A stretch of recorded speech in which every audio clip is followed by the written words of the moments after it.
जवाब आई दूगो कुत्ता भौंका तारे सर लखनऊ में। तो आप लोग देख सकते हैं पवन सिंह एकदम भड़के हुए हैं सलमान खान के मूवी के ऊपर, सिकंदर के ऊपर।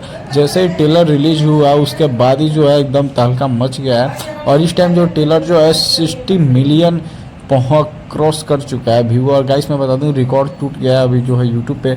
और ये मूवी जो सिकंदर मूवी है इसको रिलीज भी कर दिया गया है। बहुत ही बवाल मचा हुआ है इस मूवी को लेकर के। अब फाड़ू एकदम मूवी है। यहीं पे देखा जाए तो पवन सिंह जो है अब ऐसा तो कभी कुछ कर नहीं पाए हैं, इसके वजह से भड़के हुए हैं सलमान खान की इस मूवी के ऊपर। लेकिन सलमान खान जो है एकदम रिकॉर्ड तोड़ रहा है, एकदम तगड़ा वाला कमाई हो रहा है बॉलीवुड में और आगे भी होता ही रहेगा। बाकी आप लोगों को ये मूवी फुल अगर चाहिए तो हमें कमेंट कीजिए, मैसेज कीजिए। बाकी इस मूवी का जो है आप लोगों को लिंक मिलेगा। बाकी चैनल को सब्सक्राइब कर लीजिए। Thank you.